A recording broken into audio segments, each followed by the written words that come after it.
What's up, everybody, and welcome to episode 6. Is that Number correct? 6.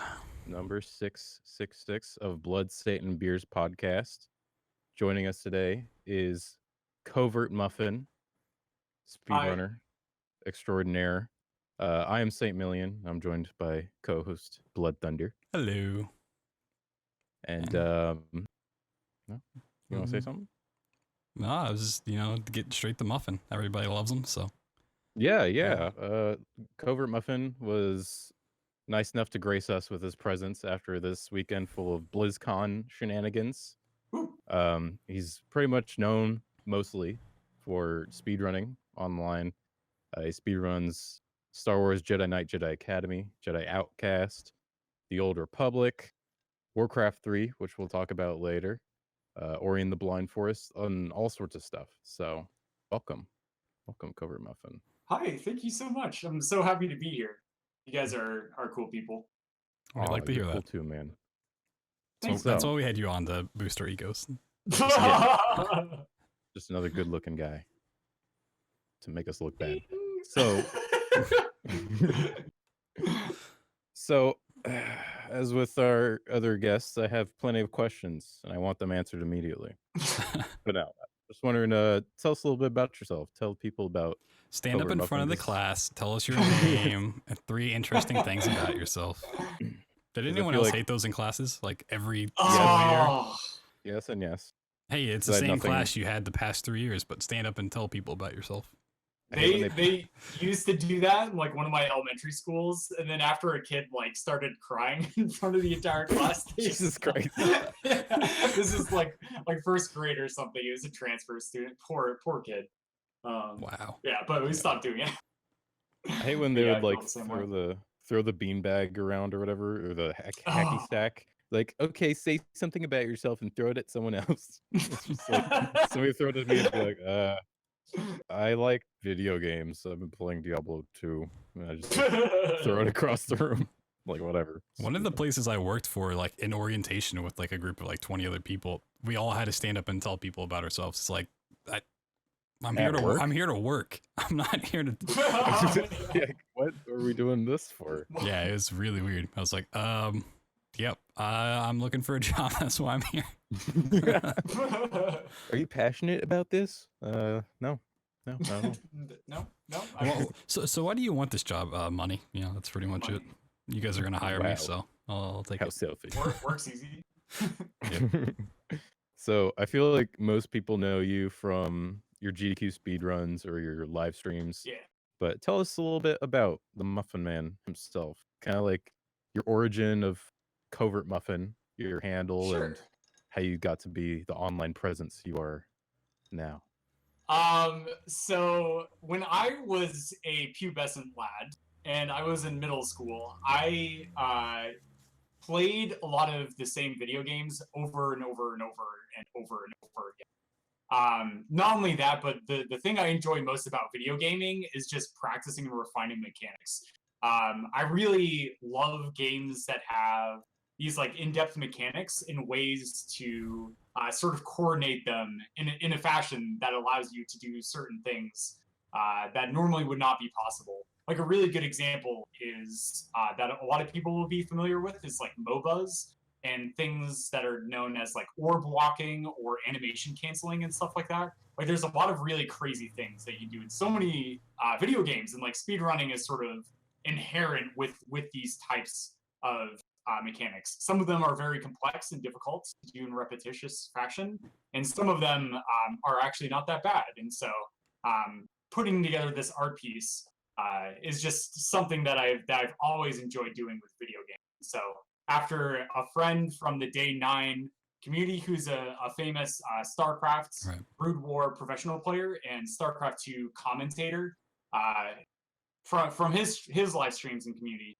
after a bunch of friends from that sort of like egged me on to try speedrunning, I eventually did it, and I haven't turned back since. Yeah. So were you streaming before that, or is that what prompted you to start streaming? Like, yeah, you know, I used to do a lot of community streams, and so I did a lot of like shoutcasting for like StarCraft 2 just with friends for like commentary purposes.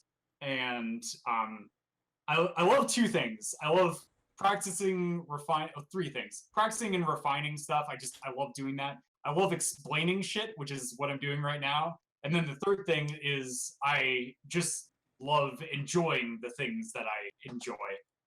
So I kind of like distance myself from the things I don't like, and then I embrace the things that I do like, and that takes a lot of energy, but it's something that I am passionate about. And so for streaming purposes, before I started speedrunning, I had like the series known as Teamwork Tuesday, where I would shoutcast games of a MABA of like teams with 5v5, and I would invite a friend to co-commentate with me, and we would just rotate it, and then we had like a huge list of volunteers and players and stuff like that. And then on Friday, another one of my streams was Hydration Fridays, where I would just get drunk with one of my friends and play a video game to drinking rules, which usually ended up being very silly. And then after I started speedrunning, I just dropped all of that, and because I'm a very introverted person, and so the way I recharge my energy. Could not tell. Yeah, I'll say that. Yeah, my energy and my batteries is kind of like staying away from. And then when I'm around and doing lots of social interaction, that really drains me. And I kind of like, it was nice that like year and a half to 2 years before I started speedrunning of streaming to kind of like come to terms with that and realize that about myself. Yeah, I feel that totally. I'm the same as you. I get super socially exhausted very quickly, but whenever I am talking about something I'm really passionate about, it's just like nonstop. Like, let's talk about it. Let's go. Yeah, dude. And it's very easy to see that you love to talk about the things you love because you explain things so well and so enthusiastically. Oh, thank you, man. I think that's one of your strengths in your commentary. And on that note, I know that you've been doing a bunch of Ori Randomizer tournaments, or you've been playing in an Ori Randomizer tournament. Have you been shoutcasting in that other than just playing in it? Yep. Yeah, so I've been shoutcasting every single match that I can or I was available for. This thing has been going on for like a month and a half. We had like a 5-week round of Swiss, and then people who ended up having a winning record in that. So Swiss, sorry, for people who don't know, a Swiss format means that you play somebody randomly in the first round, and then if you win, you end up playing against people who also won. So people with 1 win, 0 loss records face each other. And then people with, in the next week after that, people with 2-0 records face each other. People with 1-1 records face each other. People with 0-2. And so I went 4-1 in the Swiss. I only lost to one person who is my doubles teammate for singles. Yeah. And then I have won every single bracket stage match except for one, and the brackets are best of 3, and so I am currently in the finals, which will be this Saturday, November 10th, I believe. Something like that. Yeah, and then we just had the doubles finals, which I was also in, and unfortunately we lost 1 and 2 to a very close match, but it was good for the spectators because it was so close. That's awesome. Yeah. What's the channel that the tournament's on? It's one of the featured tournaments on Speed Gaming, actually. Oh, okay. Yeah. So if you head to twitch.tv/speedgaming or any of the speed gamings, which you just stick a number after speed gaming, will come up. There's a schedule and the info down below, and you can see that. But the tournament's pretty much wrapped up at this point. So if you go to their YouTube channel, you can check out the VODs there. Yeah. So I know Ori has a shit ton of categories at this point. With the rando, like what's the end goal for it? So I know if like Ocarina of Time, they have just like beat the game or collect all the stuff. So I've not actually had a chance to really watch too much of the tournament. What's going into it? Like, what are you trying to accomplish with each race? Is it different or is it? That's a really good question. That's a question that a very seasoned and veteran speedrunner would ask. Oh, weird. Nicely done. Yeah, wow. That's weird. What's up? So nice. So in every single randomizer, the first question is, what is randomized and how is it randomized? So in Ori, it's a 2D Metroidvania, which is a style of game that involves platforming and puzzling. So as you progress through, you get to these tree locations, which in the vanilla game gives you a skill. Okay. Okay. So those skills unlock new parts of the map. And it either allows you to like jump higher or it allows you to interact with certain things in certain ways. Like literally the first skill that you get in a vanilla playthrough, the ability to jump up walls like infinitely. Like that's the first thing you can do. And so in the randomizer, it takes all of these static locations as you're seeing in this video clip, and it puts all of those skills at random locations, not just at the trees, but then also all of those benign pickups that usually give you a resource, whether it's increasing your maximum health, gives you keystones, which allows you to open doors and access a new part of the right? Gives you energy cells to allow you to use abilities or very certain skills, right? And so it's all about sort of this balance of resources and skills to allow you to progress through the map. So now that I've explained that, the goal of the randomizer is to start and finish the final escape. But as speedrunners, we want to make it more interesting in that. So the constraint we give ourselves is that we must visit and activate all 11 skill locations on the map, even though they may or may not have skills located. And so it's all figuring out sort of like what skills you have that allows you to get to those locations. And then the 2 dungeon keys, Water Vein and Sunstone, which get you access to the final skill tree and the final escape itself. Yeah. Okay. So like about how long is like an average randomizer run? Depending on how the logic places the skills and the necessary resources and the dungeon keys around the map, it can range between 30 to 60 minutes in an average tournament race. My PB right now, based on a really, really fast seed I got, which means that all the skills were early on, ended up being a 2707. Okay. Which is about four minutes faster than my all skill trees PB for the vanilla speedrun. Oh, wow. Yeah. So how does doubles work for that? So doubles, you are working with a teammate to try and get the lowest average time between you and your teammate. What you were allowed to do is you were allowed to watch your allies stream, your partner stream, as well as communicate via like a voice channel with your teammate. Okay, so you can kind of help them along and figure things out on the go.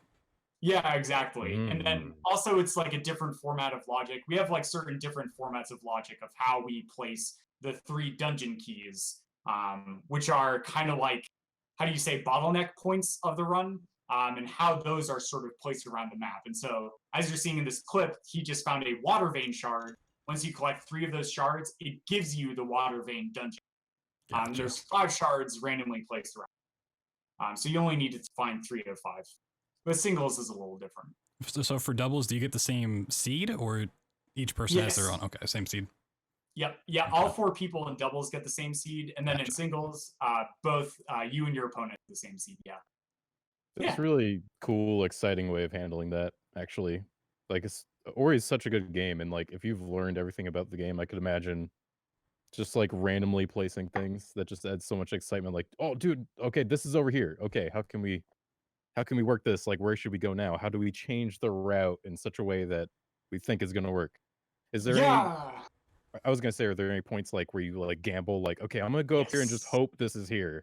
Yes. Because if that is, it's gonna be so much faster. Yes, there's a lot of that. And in fact, it's like one of the most heavily discussed and not necessarily debated, but people have their own thing that they feel like will give them the consistent lowest average time on every single seed they'll play. So people have like different areas that they will or will not skip. Like, for example, how can I say this without actually saying anything specific about the game? There's different skill sets to be able to access a specific tree. So like later on in the game, there's like this one tree known as Charge Jump Tree. However, there's all these like high damage spikes, and it's really difficult place to get to initially. And it's very difficult to even start to approach that side of the map to begin with. So normally you need like really specific set of skills and a lot of skills to be able to do that. But as speedrunners, we found various subtle nuanced ways of getting there. However, there's this risk reward sort of a thing where I say, I'm going to stop digging for pickups and I'm going to try and go and finish out the constraint, which is visiting and activating the skill trees, even though it's going to be about 1,000 times harder than if I just dug for another like 60 to 120 seconds. Hope you get lucky and get something. Yeah. So people at the highest level of the randomizer, you'll sort of see this where they're very comfortable with like these dozens and dozens and dozens of really bizarre and rarely used sequence breaks that end up being very difficult in a lot of situations. And in fact, in the semifinals for me, I ended up winning, even though my opponent was about 30 seconds ahead of me in what is known as go mode, which is just the clear cut finishing out the seed. Because I was able to get through this one sequence break that is extremely difficult first try, whereas they kind of got infinite by it. Yeah. Dang. So it's a lot of that, yeah. Nice. Are there any so who kind of is in charge of making this seed generator thing? Do you have a special shout out for someone who kind of figured out the logic behind it, or is it kind of more a group effort? Yeah, there's one person in particular. His name is Sigmason. He is very seasoned speedrunner. He is known for his Lovely Planet speedruns at GDQ events, as well as he was in the Ori 4-way race where he finished in second place that I commentated at a GDQ. Oh God, what is the year? 2018? It's 2018 now. Yeah, I think so. That was a really great race, and he's so like talented and really smart. There's a bajillion kind things I could say about him, but he basically took this project from scratch after playing the A Link to the Past randomizer, which is probably the most popular randomizer out there, and that's what kind of like made speed gaming like a really big force. In a lot of these situations, is their hosting of the Link to the Past tournaments. And so after watching and competing in those, he kind of like took a lot of elements from that and decided from scratch to develop an Ori randomizer. Two other people that I believe helped him with that are Melvin Tarragon, who is one of the tournament organizers for this and the previous Ori Rando tourney, as well as Devil Squirrel, I think helped with some programming aspects at one point. But recently, with the new logic that we are going to be releasing, probably after the tournament is over, which probably will be the final one, a lot of other people have been helping with that. Eiko, E-I-K-O, is another person who's been working a lot. He developed sort of a co-op thing where you and a person have weird interactions between your two seeds. And then Vuligen has been helping program a lot of the logic and think of logic paths that are possible with certain skill combinations and different weird things that are going on. I won't go into detail, as well as a bunch of other people. So it is a community effort, and a lot of people have weighed in with opinions or like asked of certain things. I've definitely found a few weird things that have been programmed into the randomizer logic. But Sigmason is the driving force, man. He is like 95% of the work. That has been for the last 2 years. Yeah. Mad shoutouts. That's super cool. When like somebody steps up and is like, "Hey, here's a cool new way to do it. If you guys are down."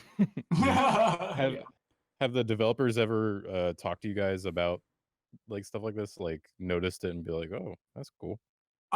No, not the randomizer in particular, but they have watched a lot of the speedrunning material. Like I've actually had some of the developers of like Ori just like come into my channel while I was doing randomizer seeds or I was practicing for one of the speedrunning categories, and just be like, "Yo, I actually worked on this game." I was like, "What? Like that's so cool! You're the best." That's cool. Yeah. I'm sure that just wasn't someone randomly coming in saying they worked on the game. I made it. No. It was. I've had two different people who I have confirmed were developers. Yeah. You have to confirm that kind of stuff. Yeah. I've also had people come in and say that they were developers of a game, and they actually weren't developers of a game. I made the internet. You can believe anyone. Yeah. But something that did happen that was really cool for Ori was at E3, while they were giving off video short for Ori 2, which is in the works. Said to be released in 2019, so that's coming up. Hopefully. They did give a huge shout out. Like they talked about us for like 3 minutes, being like, "Dude, they're having a tournament right now. It's like really amazing to watch, and they've like put so much. And it was so. We're cool. starting an esports league and all that stuff. Yeah, but they are aware of it, and after we saw that, we a group of people within the Ori community, which is very vast, reached out to them, and we made these like we made these like commemorative Wow, he's got stuff for to show. Now talk about the him. tournament itself. And it's going to be kind of hard to see, but it's really thick and heavy. Oh, wow. But Okay. they made these coins and they gave them out to everybody who participated in the All Skills tournament, which happened about a half a year ago. Yeah, and so we got in touch with the developers, which are spread all around the world, and we made another 100 of these coins, and they are going to be passed out to all the developers. That's Oh, super wow. cool. Yeah, so we were able, as a speedrunning community, to like give them a gift and stuff, and so that's really awesome. The Ori community's nuts, dude. Yeah, Ori they really community's so are. sick. Yeah, they are. So close knit and like so dedicated. And Ori is a really good game. Like way back when I played the game, I did a 12-hour challenge of this game. Oh, sick. And it was very frustrating. Some of the tricks Yeah. were very hard. And Yeah. I think the run's nothing like what it was back then, but it was still fun. And this game is freaking amazing. Correct. I did have I wanted to go jump in about the Ori devs for a second. I may be wrong, but I think this past GDQ, there's a night when I went out to eat at this Mexican place with some people, and lo and behold, there's this huge table of like 20 plus people, and CovertMuffin's over there. I'm pretty sure it was the Ori devs, or was it close? Oh. It was the Celeste. Oh, the Celeste. That's what it was. Yeah. Okay, I got it mixed up, but. Devil Squirrel, excuse me, sorry, I like tried to breathe in some water. He's dying. Drink some beer. Yeah. Right, Devil Squirrel is somebody who's known for his tassing. Like he is, I think, one of the best tassers out there. You can totally quote me on that. I've just like been such a fan of his work. He's also like one of the nicest people I know. He does a lot of work for auto splitters as well. He was really big for the Ori auto splitter as well as the Celeste auto splitter, etc. Like he's like that guy. He's that guy behind the scenes doing all these amazing things. He was a huge component of the Celeste task. And he was the person who picked the Celeste developers up from the airport because he had the car there. So he was like, I don't know, like they're just gonna be in like their like hotels, like, and he's like, maybe we can get like Ori people to take them out to dinner. I was like, dude, the Ori crew would love to take them out to dinner. So we went out to dinner with the Celeste. Went on a date. And that's where we saw you. I remember that. I remember. I gave you a hug. Yeah, it was great. You just randomly walked over while I was eating. I was like, oh, it's Muffin. I was trying my quesadilla and you just started hugging me. Yeah. I have a question about a Swiss bracket. Is that like a double elimination bracket? Kind of. So it's like you can think of the Swiss portion as a qualifier to make it to brackets. Okay, so it both helps decide seeding. That was the big reason why. Like we needed some way to make seeding actually make some sense. And so they did it in a recent Link to the Past randomizer tournament.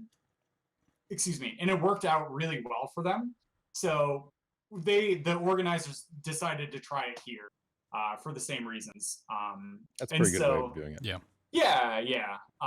It can make some really weird instances. Like we had some top speedrunners, like the person who won the all skills 4-way race at AGDQ ended up getting bopped out of qualifying for brackets because he went up against like the scariest opponents each and every single round. Oh wow. And like top contenders. Yeah, and so it's just you can get weird situations like that, and so these records don't make sense, but it works a lot better than what we did for the first tournament, which is we had like a 16-way race of everybody playing the same seed, and then the commentators trying to cast. Oh like wow!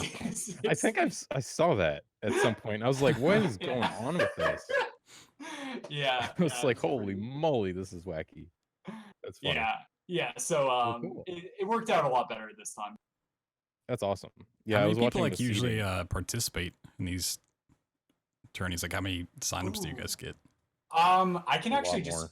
I can just check really quick. I Yeah, have go for a it. link to It the was like more than double than the long. last one you did, right? Or something I, crazy. Yeah, I don't know how something big like, the Ori community's gotten. Like it's pretty big. Wasn't it's it like insane. 70 people in this one? Or Yes, Wow. something like Okay. that. So there were 42 people who did singles and then doubles. I can look up as well.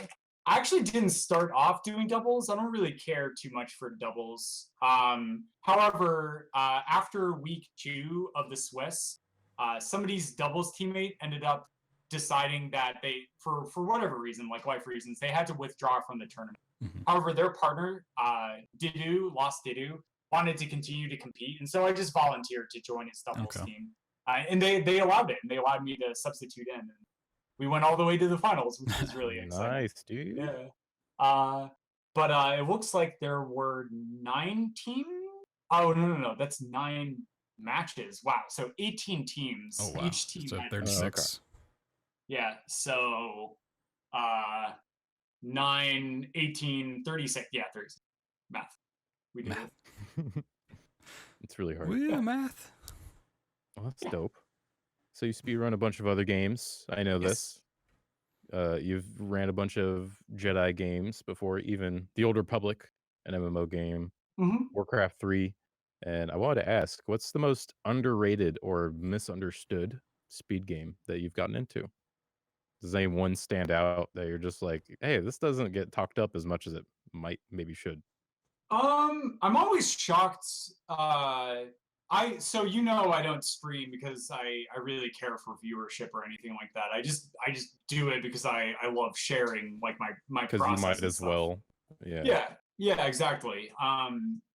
But I'm always surprised at how low the viewership for Ori is. Okay. I guess we've been talking about that, so and that's always something that's really surprised me. And like one of the coolest things was at AGDQ where we did the 4-way race, and me, Jay Hobbs, who is a GDQ staff member as well as just an awesome guy in general. He knows so much about commentary. J Hobbs is super cool. Yeah, he's a really I've met cool a couple times.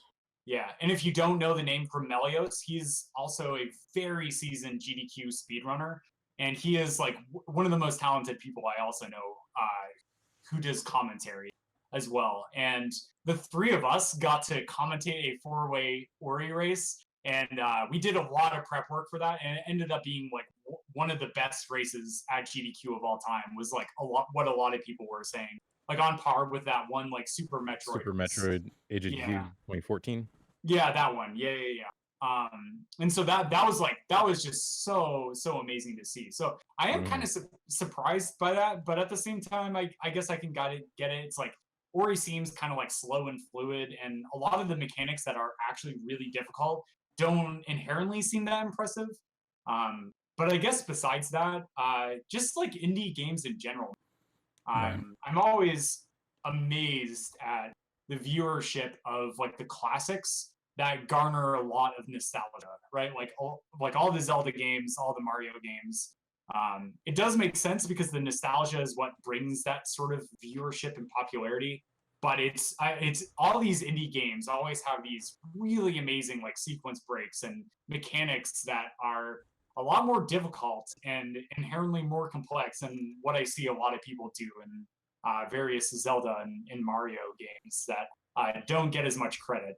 That and like the PC speedrunning community, I think, deserves a lot more like partnership in terms of like people deciding to try out these speed games and stuff. But it really comes down to, I think, that people will speedrun what they think they will enjoy doing the most, and that's always like one of the biggest challenges. And so I don't know, maybe people not giving PC speed games a try, or I actually don't even know what to think about that. These are all just things I'm trying to conjecture to try and grasp on a thread of logic. But that's why it surprises me. I was gonna say something I've noticed is I think when it comes to like regions, like in North America, I think it's everyone's more focused on consoles. and in Europe, it's a lot more PC stuff. Mm-hmm.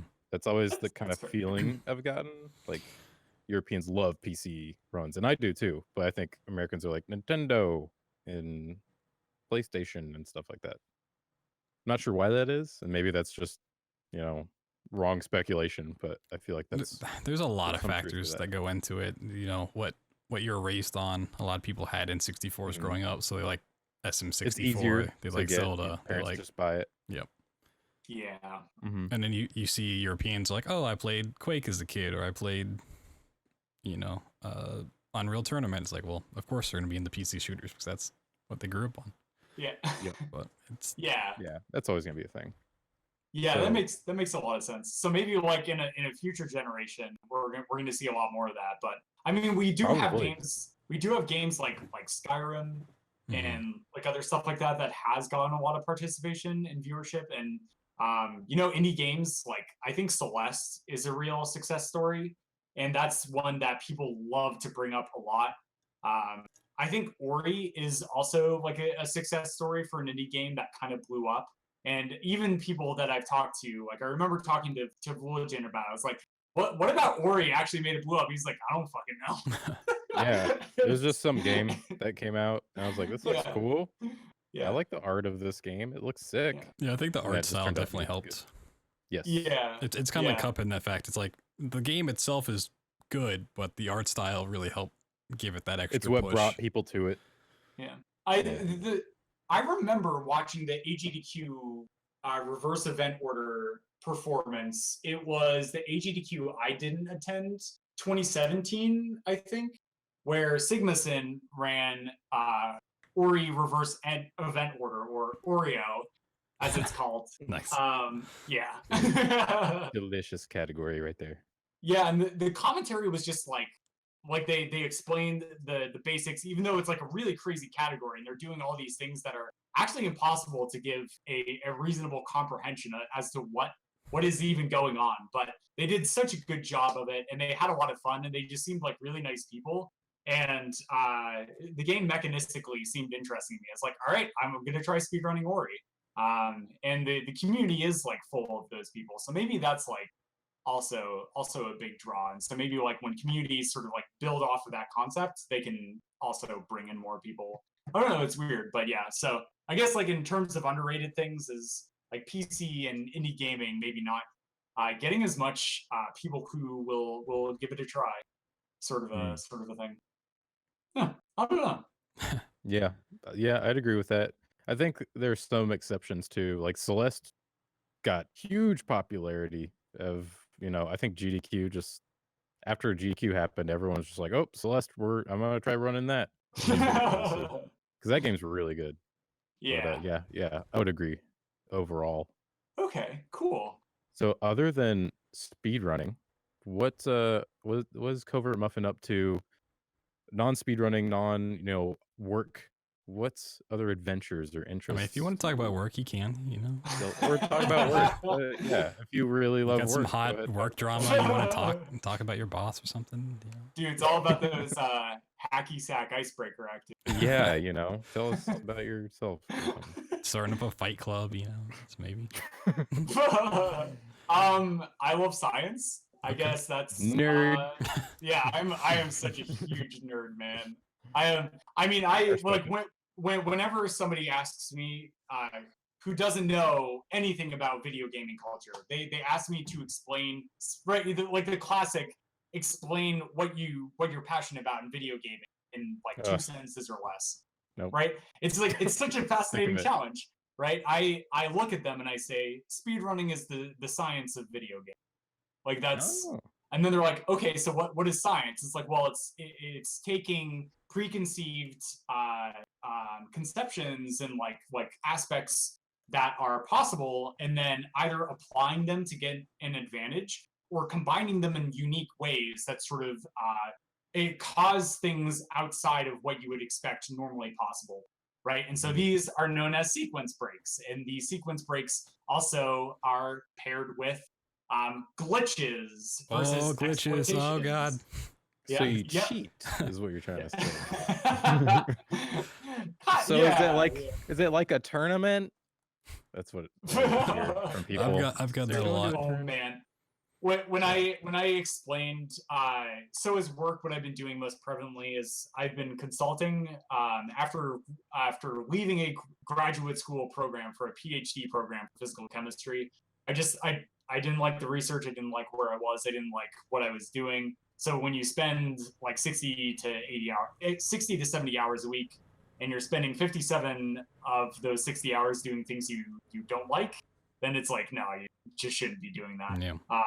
So the good news is that if I ever want to go back to grad school, I know exactly what I want now. But since then, I've been consulting for a company just like doing science things and saying smart. And then This science, woo. yeah.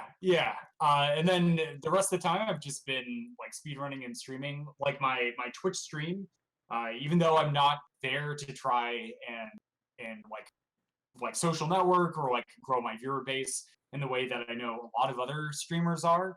I've just been so gracious from people's kindness and gestures to be able to pay for each of my GDQ visits through that. So that's been really incredible. That's nice. Yeah, it really is. It's like I still can't believe it. But like in terms of work, I'm starting to look for something a bit more full time at this point, but I still like don't know what I want to do for the rest of my life. I just know it has something to do with science and explaining shit. So I'll probably go into teaching at some point. But what sort of level of education I want to teach at is a big question in itself. Probably high school or college is what I'll settle upon, and then taking the strides to be able to make that possible. Yeah. So I know you don't stream for the viewership or the money or the monetary reasons, but if that ever, like if you ever suddenly just got the increase to where that was a possibility, is that something you would even do part-time? Like, or is that just like off the table? It's something you do purely as a hobby? That's a really good question, BT. And that was something I actually considered a lot, because after doing like my Jedi Knight and Jedi Knight Outcast performances, I was pushing numbers between 1 and 200 people. Right. And so like if I had really put in all of my energy into like growing my channel and like keeping that viewer base, maybe I probably would have stuck with those games and then ended up going into more like Quake-based movement games and like stuff like that in order to try and like hold on to that leadership or that viewership, excuse me. But it's just I'm too worried about getting like burnt out in those situations. And then also when I put kind of like what we talked about at the beginning of the stream, when I put emphasis on certain things, it ends up burning me out and making me really tired. Yeah. So like the more I make it about people and having that persona that people know me for, right, and less about the games and having fun. Yeah, it's just it's awful. And so I've been in a tough place with like streaming in the past couple of months for sure, for that reason. But at the same time, I'm starting to finally get to the place where I'm just like speedrunning what I want and then going off of that. So yeah, that's been really nice. Yeah, I think it's something a lot of people starting out kind of struggle with, especially once they hit that wall of like, I had an idea of maybe doing this part-time, full-time somewhere down the line, but you know, I either don't have the numbers or it's not going the way I want. It's like, you got to think like, do I want to keep pushing this as much, or do I just want to have fun with it, or do I want to stop? It's kind of, every person's different. Every situation's different. It's nice to hear insight on all sides.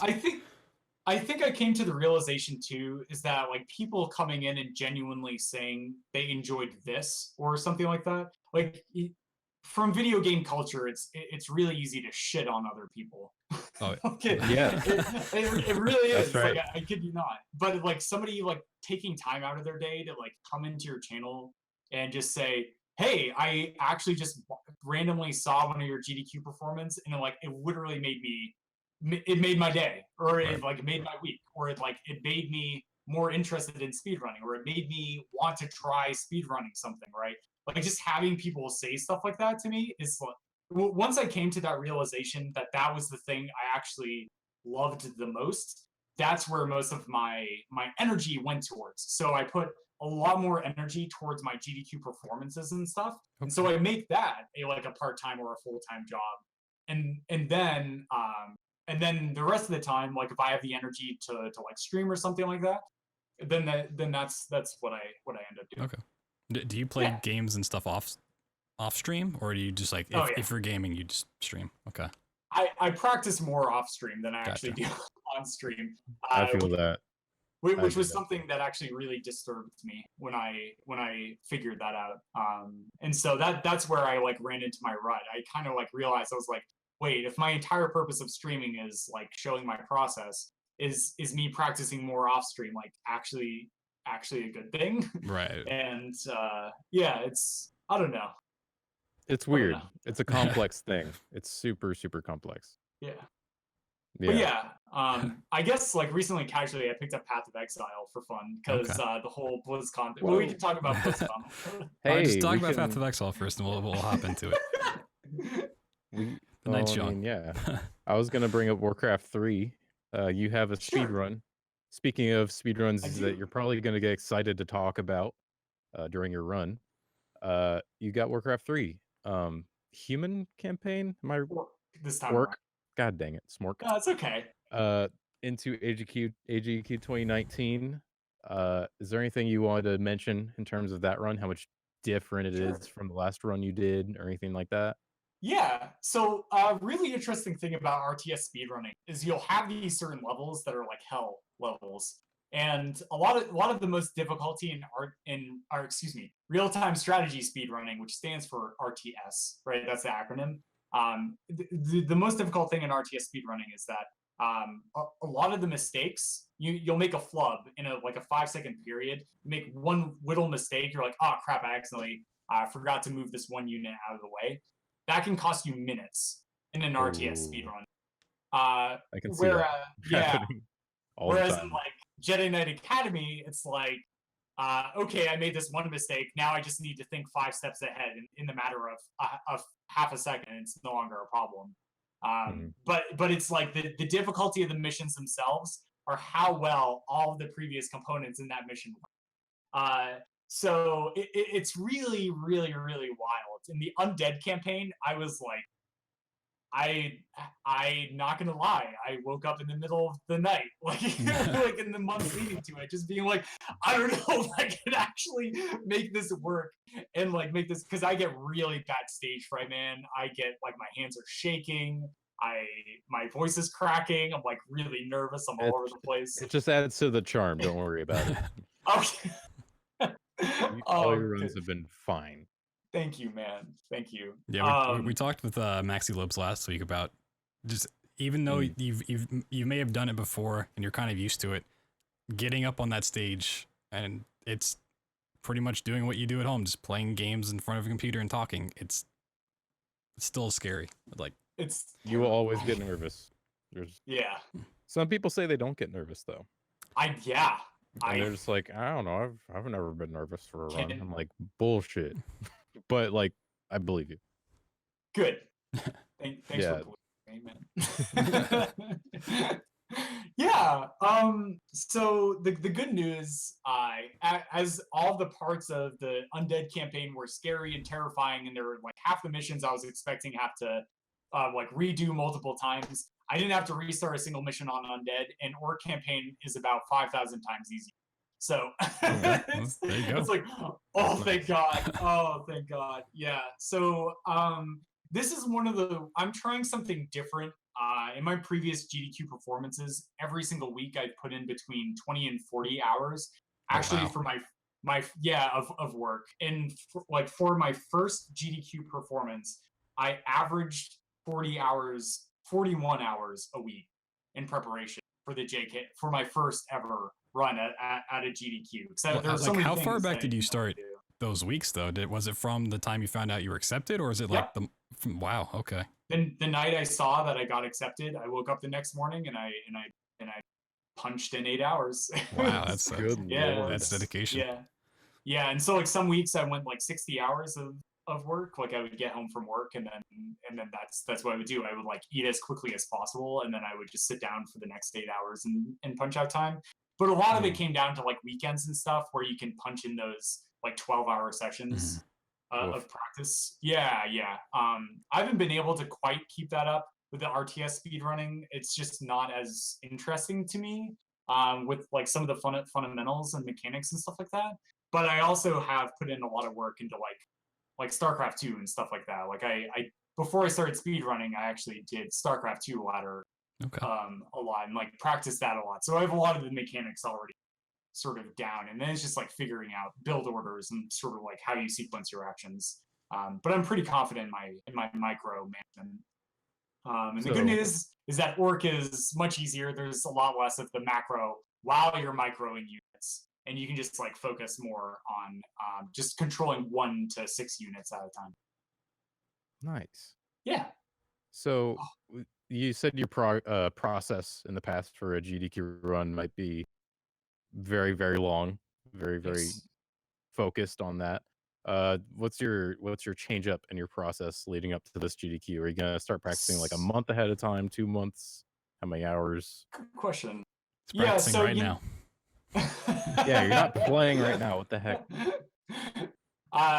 Yeah. So, oh god, kind of really crazy thing that happened to me is that 6 months after I started speedrunning, right, from picking up Sajiki's tutorial for Jedi Knight Academy to 6 months later to submitting to SGDQ, was only 6 months. I'd only been speedrunning for 6 months.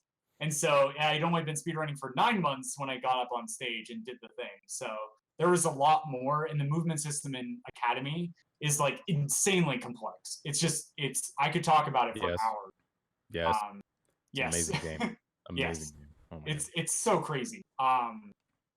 And it's like one of those games that I kid you not is considered an infinite skill cap game, right? The skill cap is the idea of where you become like a god, like you make no mistakes, and nobody has had a perfect run, and nobody ever will have a perfect run because it is that stupidly difficult and complex.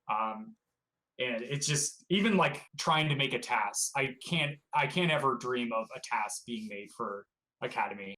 But that's a whole nother cup of worms. So for this GDQ, I already have like 2-3 years of this stuff under my belts. I have a general sense of flow. The nice thing is that I have a lot of things about my previous performance that I really did not like and I was really unhappy with. And so those are going to be more of my focus and like trying to work into those.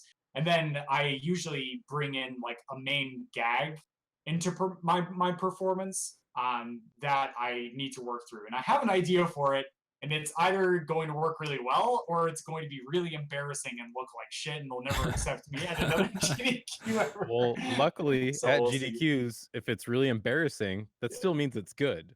Yeah, that's true. It gets highlighted as embarring, and then it turns out, hey, that's fine. Yeah. That's good. So to give you, I guess I don't want to like say what it is because I like these things being surprises.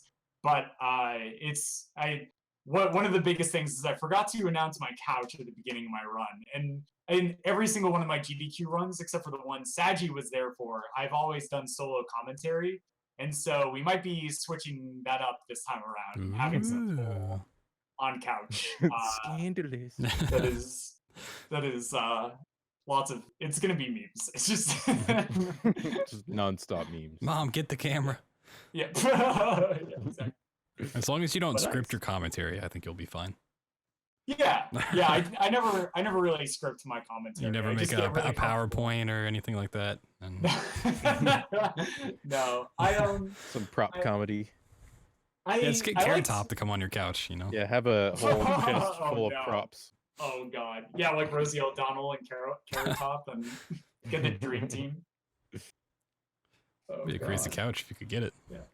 Yeah. I like imagining all the things I could talk about, all the things I could explain, and then I break it down to the fundamentals, right? Like classic commentary strategy. You explain the fundamentals so the people who are watching at home can like see things and start to maybe understand what they're doing, and then you repeat back to those, and then you just explain the sequence breaks, and that's a lot of the commentary. And the nice thing about Warcraft 3 is. It's just explaining a lot of the lingo bingo and then explaining why things are different. And that's whereas Academy, it's there's no downtime Academy whatsoever, and it's a huge stress fest. And oh god, it's just constantly concentrating, can't really explain things too accurately. Just like, oh, just but you handle it well. Thank you. I'm always amazed when I watch them back. I'm like, how did I actually explain what was going on there ahead of time? You can brag. You're epic. Oh yeah, you had that that GDQ panel for commentating, right? Oh yeah. I didn't catch that. How'd that go? It went well. It was a lot of fun. Like everybody up there. I didn't really know Spike, Vegeta, or Patty beforehand, but I knew J-Hops and Grimelios beforehand. Grim, from having watched a lot of his speedruns at GDQs and stuff, that he was one of my sort of inspirations for commentary when I was starting to like hash it out for the first time. But then also J-Hops from, of course, Ori, and then Spike Vegeta's, I mean, he's Spike. Everybody knows him. He is just amazing, and he is exactly how he seems on stage as he is in person. I think it's a little more if you catch him off camera. Like you're like, wow, I can't believe he's this. You're like, wow, this guy is charismatic and stuff, and like on stream and stuff. And you get him in person, it's like he's toned up even more so. Yeah, like that filter crazy. Comes off real quick. And you're like, whoa, Spike, you're crazy, man. Spike. Oh man, I love Spike. Yeah, he's pretty funny. I'd never met Patty before, and I didn't really know him or anything. And I just remember like one of his runs at a previous GDQ, and I enjoyed it a lot. And that's like all I knew about him. And so the panel was really cool. We just sort of organized it. We had somebody. We broke it up into sections in a PowerPoint for like different commentary styles or approaches. And then we had sort of one or two people sort of man those and sort of like run that section and like be the main talking voice, and then bring everybody else in to like voice things that they thought were important. Nice. And then like after two sections, we had two of the commentators who were heads of those sections do a mock commentary thing. And then we had a Q&A at the end, and it went really well, and it was really relaxed. I think it was really early in the morning, but we were still able to do it, and yeah, it was cool. Fun. Yeah, and then that's I did a two truths and a lie panel or something like that, like a game show. You lied? Thing. Yeah, Whoa. What? I got them too. They voted that it was a truth, and it was actually a lie. Do you remember the ones you got? Yes. Let's see if me and Saint can guess the lie. Oh, okay.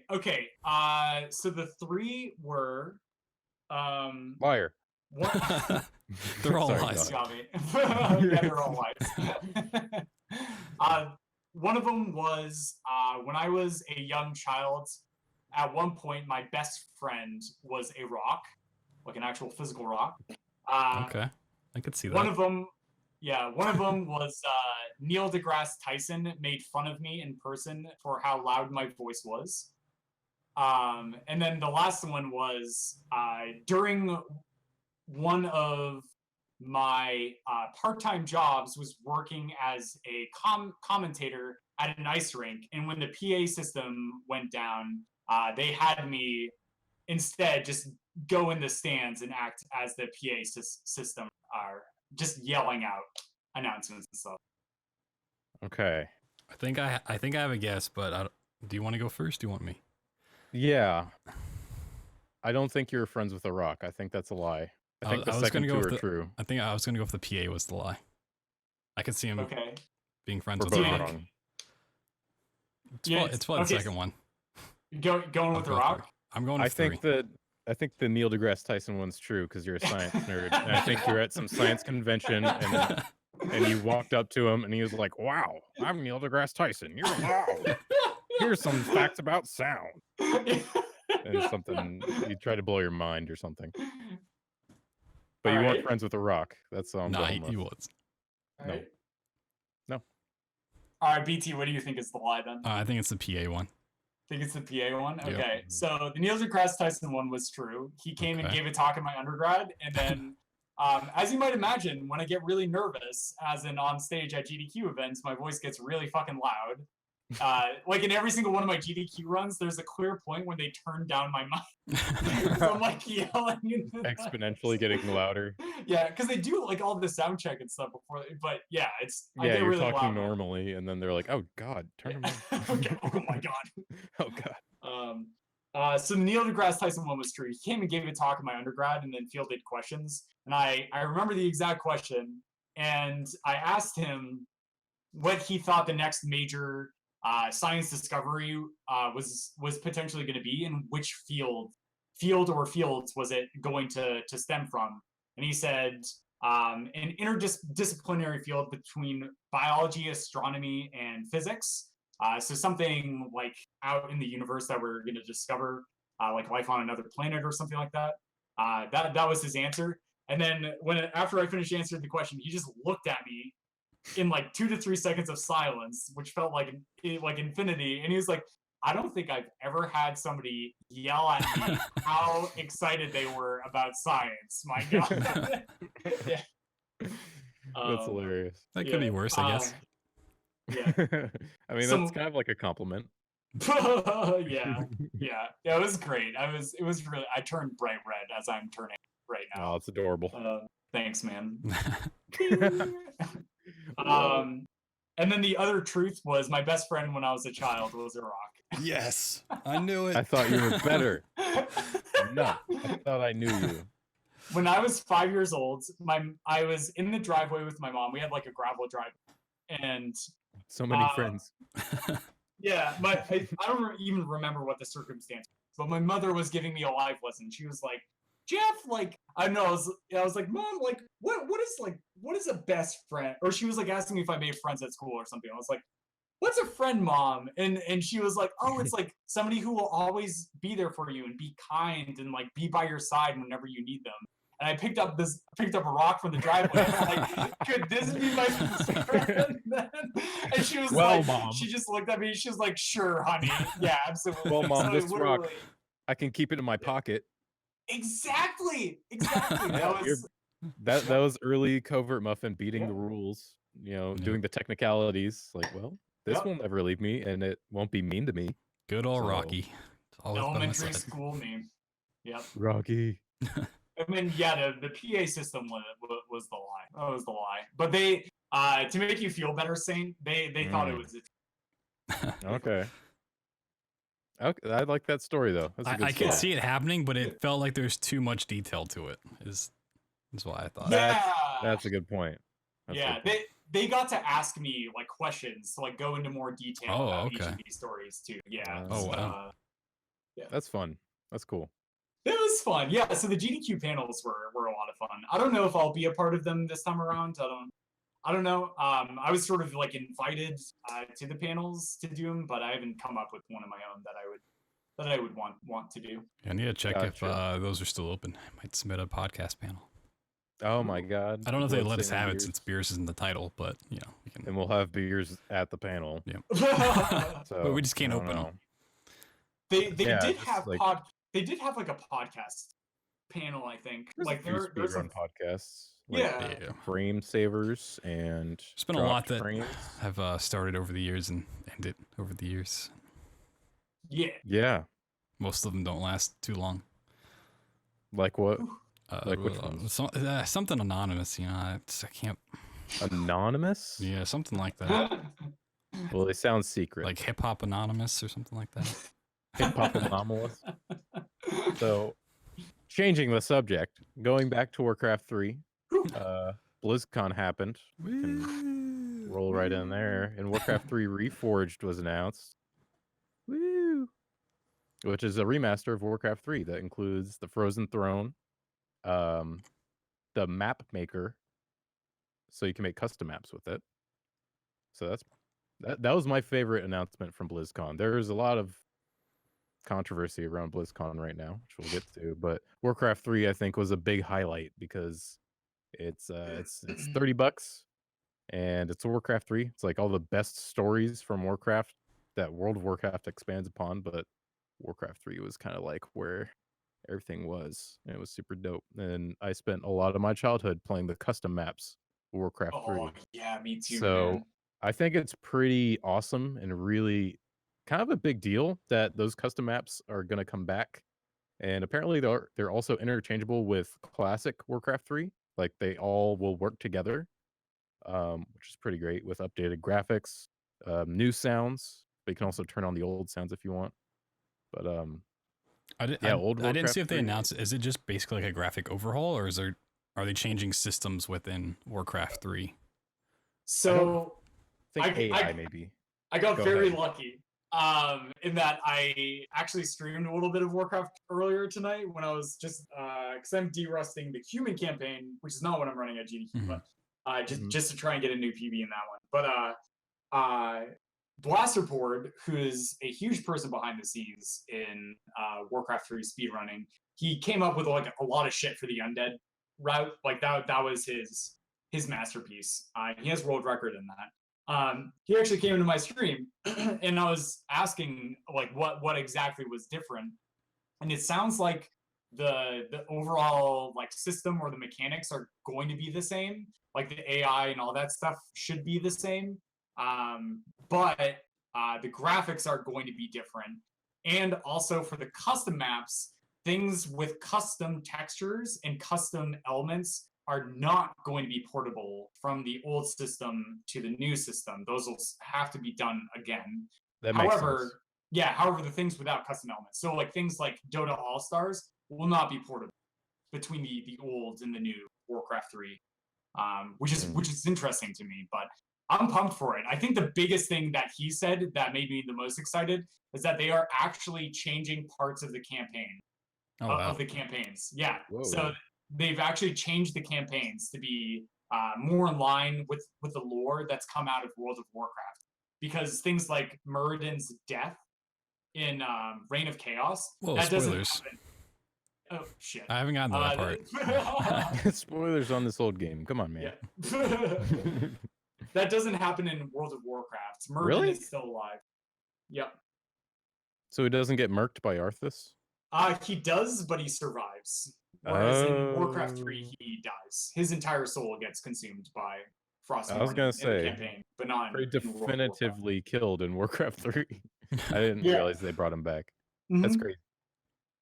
Okay, that'll be interesting. It's just like fine tuning the story a little bit. Yeah, so it'll be very interesting from a speedrunning standpoint. So we don't know what sorts of sequence breaks are going to be possible because they are doing such an overhaul. That and also that I guess they announced. I didn't know this, but they announced that there's going to be a lot more Sylvanas in the campaigns as well, which is great because she's one of my favorite characters from the Warcraft universe. Yeah, she's kind of the main focus of Battle for Azeroth now, from what I understand. She's kind of like the new Garrosh Hellscream. If anyone follows WoW, you would know Garrosh was like the main focus of a couple of expansions. But I think they're gonna focus on her. But I really like Warcraft 3 getting remastered with custom maps because, that's where tower defenses got popular, and then that turned into like a mobile genre, a big mobile genre. Dota was born. Yeah. And that's now a fully fledged game. So it's just like the new generation in the internet age. Well, there was the internet back then, but like a lot more people are gonna have access to this and be like trying to make new stuff, and a new Warcraft 3 engine with updated graphics. I can't wait. I love playing custom maps. It is like one of my favorite things in Warcraft 3, so I can't wait to see what people do with that nowadays. Yeah, my hopes too is that they maybe this might revitalize the pro scene, which has still been extremely active actually in all these years. There's still quite a following for it. Like I actually had some of the professional commentators for Warcraft 3, like pro games and tournaments and stuff, like tweet at me after my speedrun. They're like, "Yo, we watched your speedrun. We liked it." It's like, what? It's like, who are these people? And then sick. Yeah, that was really cool. But like, also, I do hope. Well, like one of my concerns is that it's not going to bring those people who were the map makers back to it. Maybe a lot of people who have been burnt out from making maps for StarCraft 2 maybe they'll go back to the Warcraft 3 engine and they Mm, could revitalize that. That could be really cool. Maybe there's going to be a community that's based around porting old custom maps that were really popular over. possibly, yeah. Yeah, like a lot of like hero arenas, that was also born in like StarCraft Oh my 4, gosh. Warcraft 3. Yeah. They came Angel like, Arena. yep, Angel Arena, Played a lot of yes. that. That was A a lot big of one. that. I loved like custom hero survivals and like Fortress Survival and like all these other survival based games as well. That was big. But yeah, I was a huge TD player as well. Elemental TD man. Yeah, Winter Mall, Liquid TD. Oh, Winter Liquid. The million iterations of Winter Mall. Yeah. Like, different versions like Dragon Ball Z Winter Mall. I'm like, well, I'll play it, whatever. Yeah. And that is popular in StarCraft 2. It's one of the most popular maps, but it's known as Squadron TD now, I believe. Like They're gonna say Squadron. Yep. Heck yeah. Hell yeah. So yeah, I'm gonna get that. I think the Warcraft 3 Reforged was and WoW Classic as well. That comes out summer next year. So if you're into vanilla WoW, that's actually going to be a thing. So that'll be fun. I might do that. Ironically enough, the old Warcraft stuff like WoW Vanilla and Warcraft 3 Reforged got way better reception than the stuff they announced for Balfour Azeroth, which is just like the next expansion or next patch or whatever. I was like, wow, that's sad. But Diablo Immortal. Woo. This is a whole fiasco right here. So Blizzard announced on the Diablo stage that the next Diablo installment is going to be a mobile game made by a Chinese company. One of their many Diablo projects. They've been going back to pointing out that it's... Yeah, it's kind of like unofficially leaked that Diablo 4 actually is in the works via many different whatever venues. But yeah, people are pretty pissed about that being the only announcement.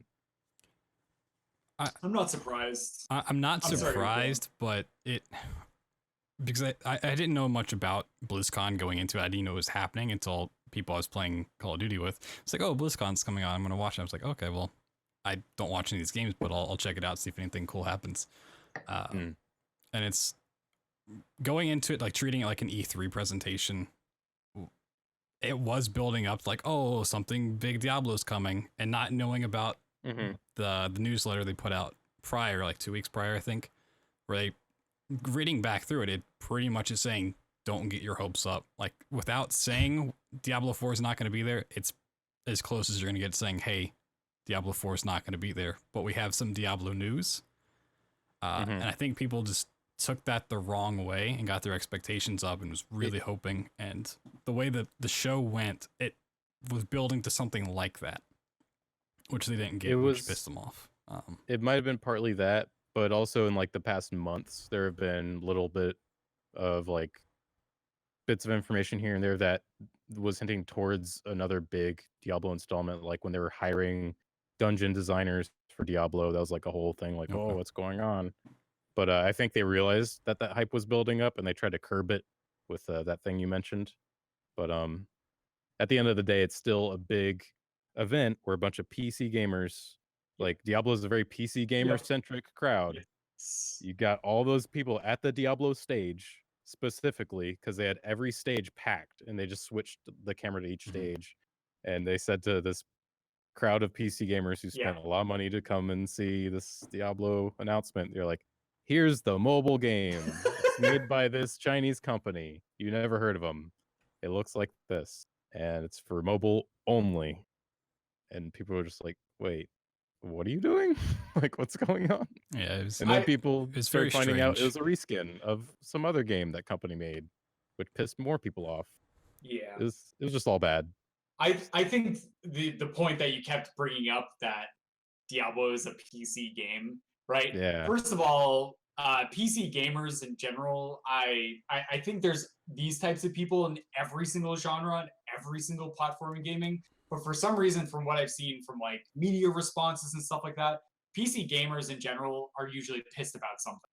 And it's because they are really passionate about the games they play, and they want those the things that they think of when they see that to be transferred over to other games. Like when Diablo 3 was first released, they took the worst fucking aspects of Diablo 2 and they ported them over to Diablo 3. Then after they released Reapers of Souls, they removed all of those aspects and actually made Diablo 3 into a great game. They did. It was and that much better. Yeah, and it was too bad. It was too bad. It took them like a year and a half to be able to make that dream come true. And then when you take that PC gamer passion and that like aspect, and then you tell them something that is not accessible on PC and something that is just going to be like a milked down, boiled, simplistic version of a game that people were hoping would get more complex and more in depth, like things that Path of Exile has been doing with the genre, and then they find out that they're doing the opposite. It's like, what did they think was going to happen? Right. And so, well, it's come out since BlizzCon and all this news broke that apparently Diablo 4 was supposed to be announced or teased at the show, but it was pulled last minute for whatever reason. Kind of like how we had for the Bethesda E3 of 2017, they did the whole Bethesda lands and they apparently pulled Starfield. Is that the name of the new MMO? Or not MMO, but RPG. The new space Elder Scrolls. It was pulled last minute, and then obviously we saw they that announced it this year. Oh, interesting. Okay, that's good to know. Yeah, so I think if like Bethesda, they had, because we go back 2 years to 2016 when Fallout 4 was hyped and everybody was going crazy about that, and they came out first with Fallout Shelter. Like, hey, this free mobile game you can play tonight. It's like, that's cool. If they had just stopped there, people would have been really upset and pissed. But they followed it up with Fallout 4. And then this year, they had Elder Scrolls Blades, which everyone thought, is this a joke? That's right. And then they said, here, hey, by the way, a splash screen. It was no gameplay, no trailer, no cinematic trailer. It was going over some mountains with some music, and then Elder Scrolls 6. And that's all you need to at least curb the rage. It won E3 for how many ever people because of that. Yeah. I think simply throwing up Diablo 4 as a wallpaper saying it's coming, you don't even have to give a date. You don't even have to give a time frame. Just say it's coming. You don't need to do anything. You just say the name and people are like, oh my God. And this whole thing would be curbed. No one would care. Everybody would move on. And it's like, that's weird to me because like Blizzard has always been so good at those like cinematic hype moments. Like their cinematics they revolutionized. Like Blizzard did that, like with Warcraft 2 into StarCraft Brood War, and now all the Overwatch. Yeah, I think it's more Activision than Blizzard, probably, or whoever that big company is. It's Activision.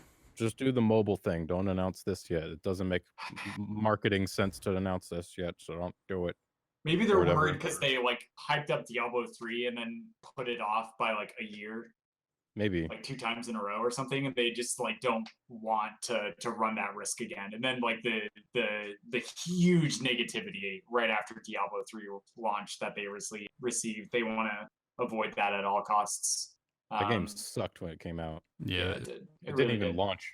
It was just down for a day. I remember it so vividly.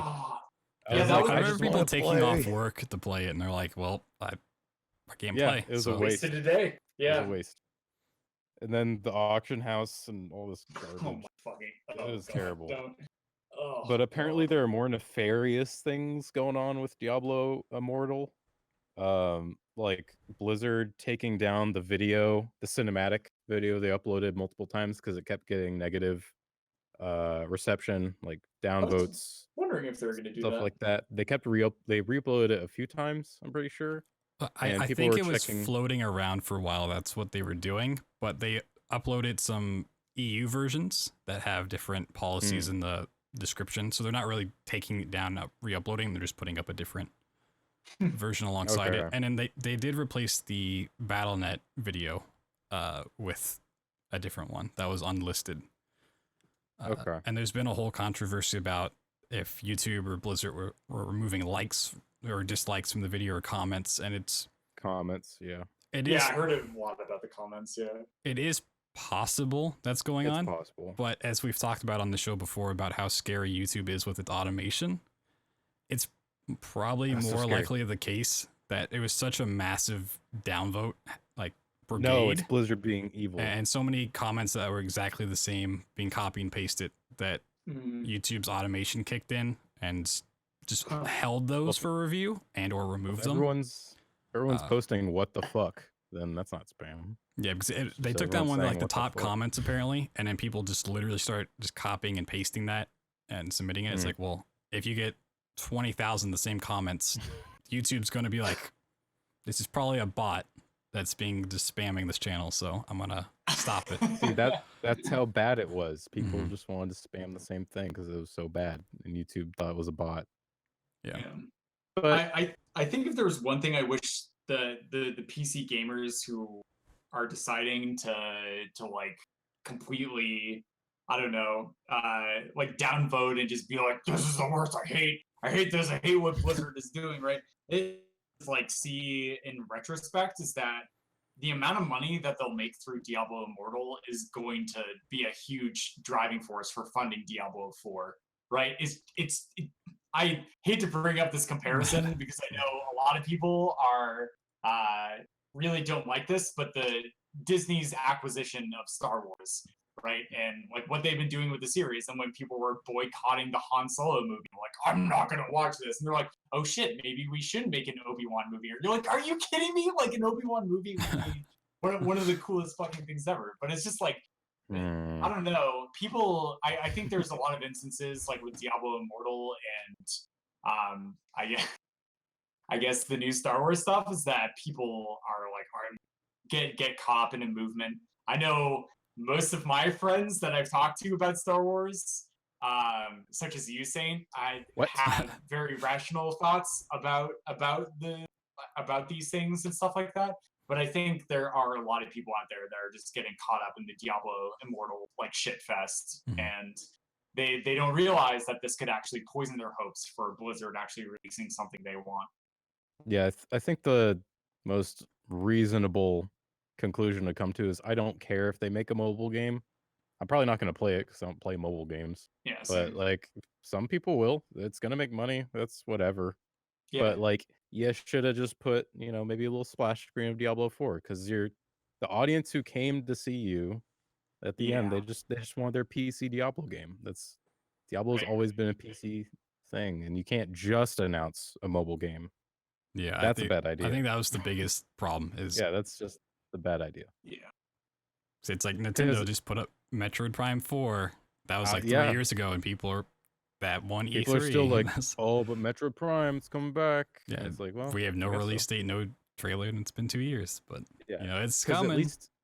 At least if they did that, people could just be like, oh, okay, this mobile thing, like they outsourced it to another company because they just wanted a mobile thing. But we got this coming. But now it's just like, oh, this is all you're doing. What the fuck? That's probably why it's going the way it's going. Yeah, you see that all the time. It's not even just with games, but it's within a game. It's like, oh, they're fixing this bug, but not these other bugs. It's like there's different departments within the company that work on different stuff. Just because they're doing cosmetics doesn't mean they're not also looking into fixing the crashes. It's people get so specific, like, oh, this is all they're doing. It's 500 people in the company and they're only making cosmetics. It's like, it takes time, not everything. These artists are faster at working than the engineers. It's just the way it works. It's all about transparency, I think. Like Overwatch was really good with transparency, which is funny because Overwatch is also Blizzard. But in the Diablo department, apparently they decide to not be transparent, just to tell people Diablo 4 is on the way. I don't know. One of my favorite things about Blizzard is that they've always kind of had the standpoint that they'll release a game when it's ready. I can't remember a single Blizzard game I've been looking forward to that they haven't extended the deadline for. They said, you know what, we're not going to be able to release a product that we want you to experience in the 6 months until it's supposed to be released. we're going to take another 6 months or another year, and then we'll give you an even better product than what we were going to be able to hope for by this release date. And that's just like something I'm always a huge steadfast person. I will always put my foot down and be like, you know what? I was hoping to play this game, but I'm really fucking glad this company did this. I'm ready to. I'm okay to wait. I'm okay. Yep. Super okay to wait. If it makes the game better, you do what you gotta do. The Diablo 3 stuff, when they kept putting it off, I was like, great. I'm gonna play an even better game when it comes out. Yeah. So,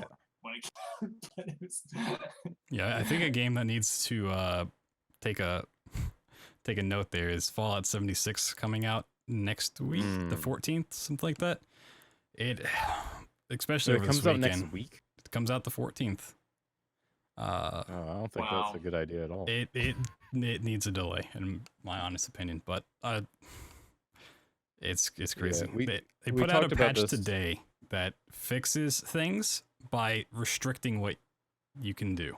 It doesn't fix the issue. It fixes the fact that you can manipulate things. Yeah, we talked about this. Removing features so that you can't have these glitches happen. Essentially, we talked about this a couple weeks ago, and I think like they put out that letter to fans saying, "Hey, this game's going to be bad." Like, that's essentially what they were saying. Like, yeah, you know, things are going to happen. It's going to be an adventure. We don't even know what this game is about, but we're still going to release it. It's like, oh, it sounds like you should delay it. Like, we all know what's going on with it. Yeah, I don't know if you've watched any of the stuff from it or not, Covert. But essentially, the way that the engines worked for a long time, and this was true for Fallout 4, which is the same engine and a lot of the same assets, is the gameplay is tied to the FPS. So if you have higher FPS, your game runs faster, and your character runs faster. And on a multiplayer game, that happened in Fallout 4, which has PvP, if people are running faster than you, playing at a game that's running faster, it's not good. It's strats, okay? And that's they put out a patch today, which caps your frame rate at 63. That's their fix for it. Is they hard cap the game at 63 frames. Okay. Yeah, I remember when Fallout 4 came out, I was playing it at 144 hertz or frames per second. And the whole intro was really weird because all the dialogue would cut each other off and my character was walking way too fast. And I was like, wait, what's going on exactly? It just blows my mind that a AAA dev in 2018 can release a PC game that has to hard cap itself at 63 frames. Yeah. With a locked FOV. And it's there's no push to talk. That's not too uncommon. Oh, God. There's no push to talk. It's either your mic's on or you turn all of it off, and it's just, oh my God. All right, BT, we got flip a coin and see which one of us gets Fallout 76 and plays it. It's not me to report on how bad it is. I don't want to do it. Like I was watching some streamers play, and they didn't realize this was happening, and they were talking to their chat and just, commentating on what the game's going on, and then they just hear someone talking to them, like they just freak out because it's like, what, you can hear me right now? It's like someone was like, yo, I should add that person I just played with because they were super nice, and maybe we can play some more. It's like, yeah, I just added you. It's like, what? You can hear me? I was watching my friend play who was streaming it on Twitch, and he every single time he would come up to someone, he would just be like plugging his channel like that. And it's just a huge meme. And then people would be like, yo, you're seriously pissing me off. So you just go back and continue being like, yo, man, like, come watch my stream at twitch.tv/tomatoanus and come subscribe, like and subscribe. Like, it's worth it. Get some emotes. I'm partnered. Jeez. Like Rust all over again or something. It's so weird. Oh, man. Well, I don't. It just needs a pushback. I don't know why they are rushing to get this done, but sure. Yeah. So, if we're gonna wrap up BlizzCon, there were a bunch of other announcements. StarCraft they just talked about the DeepMind AI, how they're working on it. No idea what that means. Okay. Me neither. No. Hearthstone, they announced the Gurubashi Arena expansion, which is a Stranglethorn Veil thing, and WoW. Heroes of the Storm, new character, Overwatch, new character, and Destiny 2 is free until November 18th if you're wanting to claim that. I'm not going to play it, but I claimed it just because I take free things. And that's about it. I Yeah, just thought those were some funny BlizzCon moments. So the only new game was Diablo Immortal. Well, you're right. Wow, look at that. You got some updates, you got a remaster, and you got a mobile game. You got remasters, you got updates. WoW Classic, which is a remaster essentially, I guess. I mean, it's just the old game coming out, so. We'll re-release. Hearthstone expansion announced. That's kind of like it's not a new game. Damn, you're right. Yep. There's no new games announced. They recently had a new CEO, like Mike stepped down, so maybe they're just like in sort of a slump with the transition direction. or something. Yeah. I don't know. I mean, things shouldn't change too drastically because I imagine the person who just picked. I'm blanking on the guy's name. Right, they came out and like actually had like a passing of the torch between the two, I think. Yes, yeah, they did. It was during the introductory ceremony. And I don't know. He must have been like a huge voice in the company. He's being pumped up to CEO. So I can't imagine anything too large. But maybe they're just like figuring out logistics and they're a bit of a slump. But I am looking for that new Blizzard project, right? Like Hearthstone and Overwatch have been big hits, and then with like Magic the Gathering Arena coming up, Hearthstone's probably going to dip a lot in their capability of being able to make money through that. Destiny is I don't know what that's doing there, but they can keep making these remastered things, but they're going to run out of those like in a year or two. So I hope Blizzard is ready to release their new universe, their new project, or maybe bring out a new game in a genre that they haven't explored much. I keep saying they need to make a fighting game. They would make a good ass fight. Make a Super Smash Bros. Okay, I was gonna ask if you meant like a Street Fighter or more like a Super Smash Brothers type of fighting game. I would like say I like Melee, so I'm just like make Melee, but Blizzard characters, and it'll be great. It'll be a big hit. Or just make like a like Mortal Kombat, Injustice, whatever. Just two fighters. You know, you could use Blizzard characters, or just make a new IP. I don't know. Interesting. I would like to see Blizzard dip into a fighting game of some sort. I feel like they might do well. Yeah, maybe. Based on just they take care of the quality of whatever game they're doing.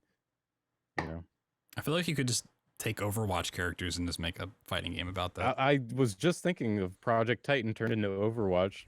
Do you have other assets from Project Titan, like heroes you didn't release that you probably are never going to release? Put them in a fighting game. Just make the Overwatch fighting game has different people. I don't know. I feel like that would be a move Activision would have to. They'd have to be like, you have to do this. Probably for Blizzard to go down that path. Probably. Yeah. But yeah, I'd be interested to see whatever new thing they do. It's crazy how big Blizzard is in like PC gaming, just like the history and culture.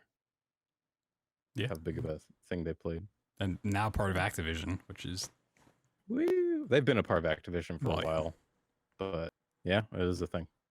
Whole BattleNet thing, Call of Duty. Whew. Yeah, COD being in the Blizzard launcher is pretty crazy. Yeah, it's the first time I've had to actually use BattleNet for anything. I'm not a Blizzard fanboy. I have to admit, their games aren't for me. I'm a shooter. That's fair. And Overwatch wasn't my cup of tea, so. No. That's fair. Overwatch is like a positional based game. It's like Team Fortress 2. It's a positional based game. It's not really shooter. That you would teamwork and ults and positions always take priority over just like aim usually. Yeah, and like timing pushes and stuff like that. Yeah, exactly. Yes. I played Overwatch for like a few months and then it was just kind of like, okay, I get it. So yeah, it's not my cup of tea either. Yeah. So moving on from BlizzCon, talk about whatever. Any news? election day. Yeah, it was election day. You got a little sticker right there. I see. Yeah, I went and voted. Look at me. I think we all voted. I'm not sure. My whole timeline today is like, yeah, I don't mind a little bit of stuff here and there, but it's every single tweet from everyone I follow. It's like, hey, make sure you go vote today. I voted today. Hey, I'm out here voting. It's like, I get it. It's important, but I want some actual Twitter drama. I need that in my life. Where are the tweets I care about? I need some unoriginal jokes. I need some pictures. I need some cats. I get it. It's cool, but it's a little much. But I mean, it's cool. It makes sense. It is important. But that's also why I tweeted today. I feel like I'm forgetting something important. I'm not sure what it is. I wish everyone would remind me what it is that I have to do today.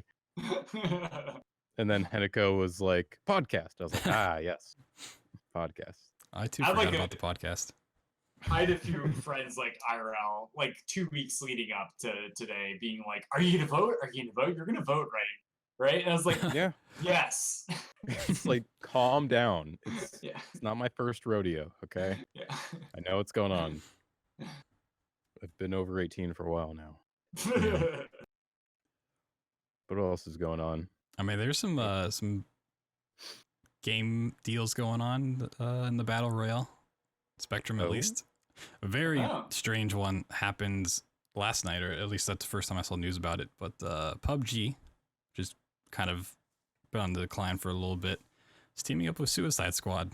They're bringing Harley Quinn and Joker skins to the game, which is whoa.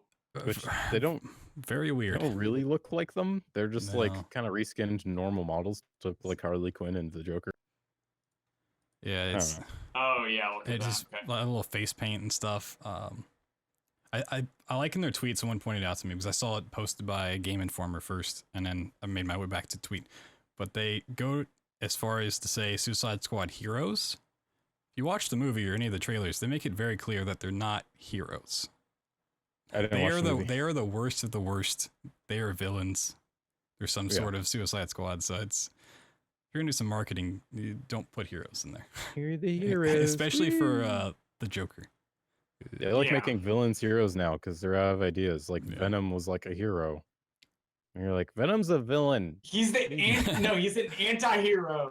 He's not a hero. Symbiote who's just wants to eat heads. Yeah, I just thought it was weird to see this pop up. He's not a hero. Nowhere near any other Suicide Squad news. It's like we know 2's in the works, but it's not. Yeah, it just came out of nowhere almost. Yeah, like, remember this movie? Very, very strange to see. Fortnite has NFL sponsorship now. You can play as a football player, a New England Patriot, and such. I think there are 8 teams they announced. It's not every team. I think their aim is to get every team. But it makes sense. There's a lot of NFL stars that are playing Fortnite, especially with Ninja and the top streamers. Oh yeah. A lot of them hopping on. I mean, not even just NFL. I wouldn't be surprised to see NBA and what's baseball? MLB? MLB. Yeah, MLB. I could see the National Baseball Association. Yep. Major League Baseball, closer. Major League Basketball. Yeah, but it's crazy to see PUBG with Suicide Squad, and then you just turn around and it's Fortnite and NFL. It's like there's a very clear distinction. Yeah. I don't know. Football costumes in Fortnite is a little jarring for me. I'm just like, wait, what's going on? This is dirty. Yeah. This is just money. I just smell money now. Well, I didn't see. Does it have like player names on it, or is it just like a generic team jersey? Oh, that's a good question. Oh, what if it had your screen name on the back and you pick the number? I just didn't know if it it was tied to the actual players. Good idea. If I can have an Atlanta Falcons jersey in Fortnite, then I would never play Fortnite. Because I hate the Falcons now. Yep. I'm just waiting for Black Ops to have Blackout sponsorship with somebody and with Doritos. Yeah, you run around as a bag of Doritos in game. Anytime you deploy your wingsuit, you just see like Dorito ad on your wingsuit. So, delicious. Well, they're Pringles now, anyways. So Oh yeah, you bleed Pringles or something. It's like, ooh, pizza flavored Pringle blood, delicious. Who doesn't that is love a that? little strange. Muffin, what news? What's going on in the world? What's happening? What's piqued your interest? I'm almost fucking done with this Ori tournament, man. Oh, I thought you were gonna say podcast. We broke. I'm almost done with this fucking podcast. Yeah. I can go to fucking bed. Yeah, it's been going on for a while. I was looking at your past streams. I was doing some lurking. I was like, there's some Jedi Outcast and just a lot of Ori. Yeah, right after I got back from GDQ, it's like, all right, I'm gonna start preparing for the next Ori Rando tourney because it's like I won the last one convincingly. And like this one, it's a lot closer. I'm actually facing off. I know we talked about him earlier, but Sigma decided to not join the first randomizer tournament because he thought he would just it would be unfair and he would just win. And he's like Brawley. He's the guy who you're always afraid of. Yeah, exactly. And so he joined up in this one. I'm really glad he did. So it just so worked out that me and him are going to be facing each other in the finals. That's crazy. Yeah, so that he was in the doubles finals. He actually beat us in the doubles finals. Him and his teammate. Yeah. So I got to get some vengeance. So that's November 10th, you said? Yep, November 10th. The third place match is going to be featured first on Speed Gaming. We don't know which channel it's going to be on, but that is going to start at 3 p.m. Eastern. And then immediately after that finishes, it's a best of 3. So we don't know. Then the finals will start after the third place match. So the latest it could start is 6 p.m. Eastern for the finals. But it should start around I imagine if the matches are really fast, it should start around 4:30 p.m. or so Eastern. But I'm gonna be so glad because I've been working at this for 4 months. I remember when you said you were entering it, you were like, I don't know how good I'm gonna do, but I'm just gonna enter it. And now, of course, as it's going on, it's just it's all you've been doing. Yeah, this one I knew I was gonna make brackets. It's just 5 rounds of Swiss. I should be able to get 3 wins out of that, just because I am one of those people that's at the top of the curve for the randomizer. When it got into quarterfinals or the round of 16, it was anybody can win this tournament who is left in this, and I just so happened to be able to get 2-0 in all of my matches, and then in the semifinals I won 2-1, and so I somehow made it back. So we'll see if I can close out my second tournament in a row as a victor. Look at this guy humble bragging. I am at the top of the curve, I would say. It's really weird.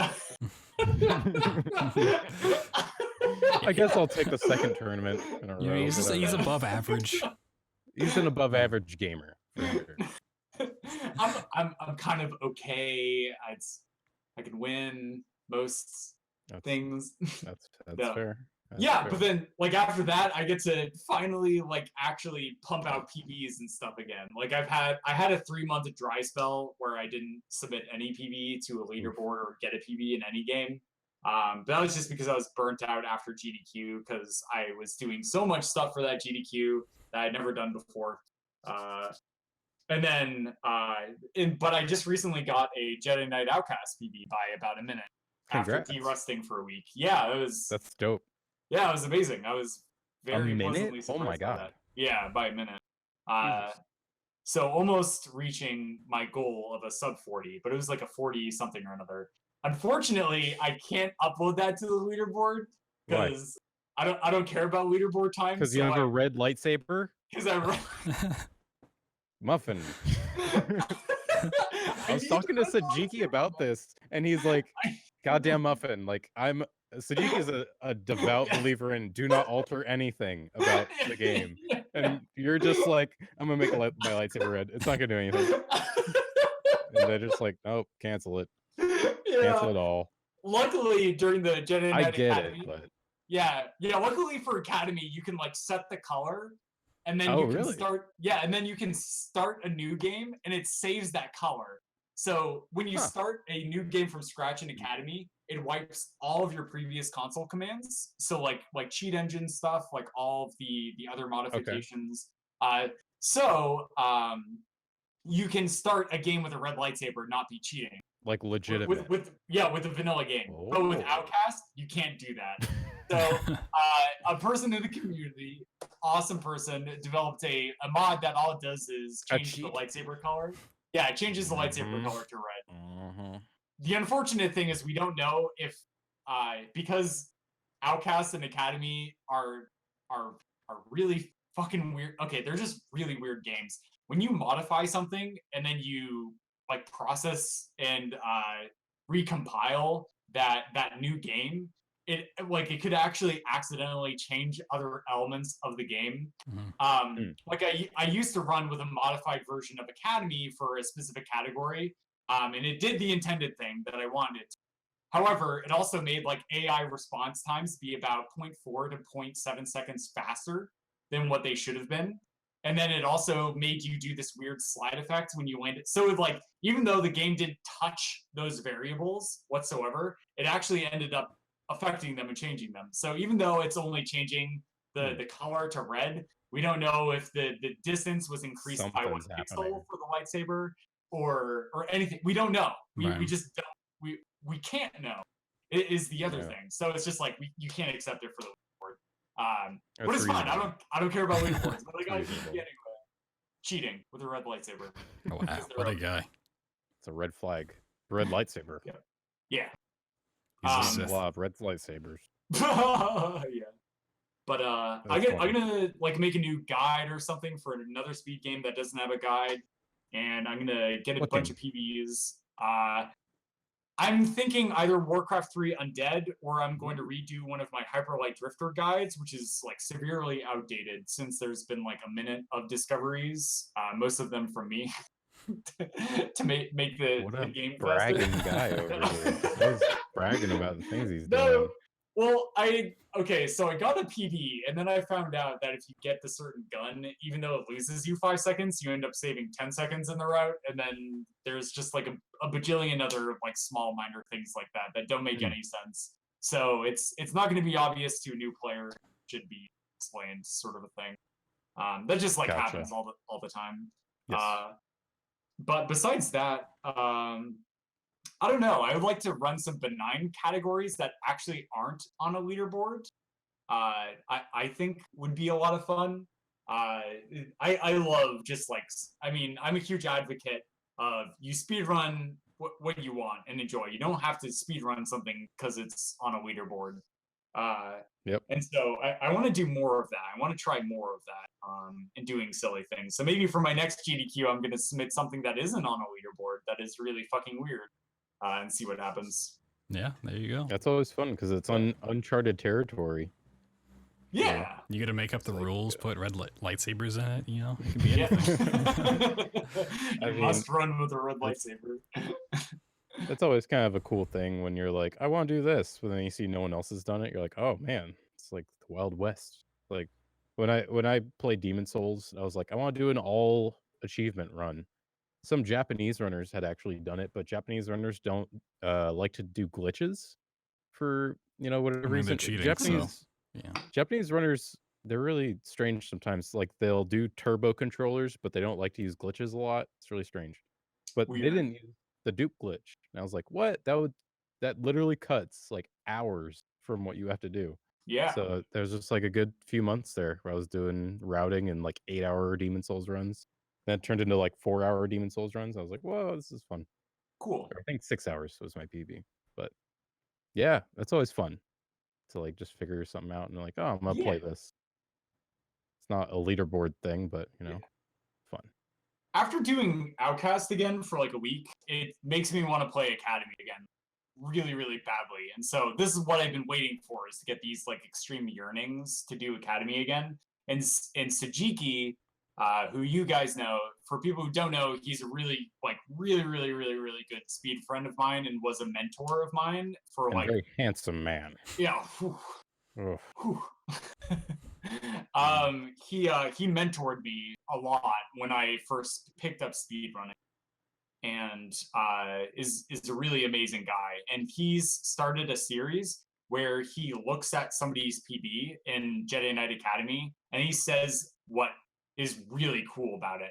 Because in Academy, the routing and the movement is so complex, people actually end up doing really subtle things with the movement that no one else does. And that was like one of the draws for me with Academy and like Outcast, is that there is a lot of room for this like stylistic approach to the movement system, because it is an infinite skill cap game, to be really cool. So the last one he did was over Savasuka, and why his end game, like the end 1/3 of his run, is like the best, and the thing, and why the things he does allows him to do that. And that's really, really, really cool, because there's very few people in the world that know as much as Sajiki about Jedi Knight Academy. There's know their subject so deeply. Yeah, exactly. Yeah, it's like I could count on one hand the number of people I know who have maybe even barely as much knowledge and intelligence and charisma as Sajiki, with beginning to approach the topic of like explaining and teaching. Like his Jedi Knight Academy beginner's tutorial is still one of my favorite tutorials of all time. It's amazing. I've really watched it like 20 times. Wow. Even after, like, I don't need it. I don't need it anymore. Yeah, I just watch it for fun, man. It's so good, dude. You're just going to sleep. It's like, I gotta watch it. So. Yeah. So yeah, man. To kind of wrap this up, because we're coming up on time in a little bit, I just wanted to pose a question to both of you. Kind of curious when it comes to speed running. Yes. Do you guys?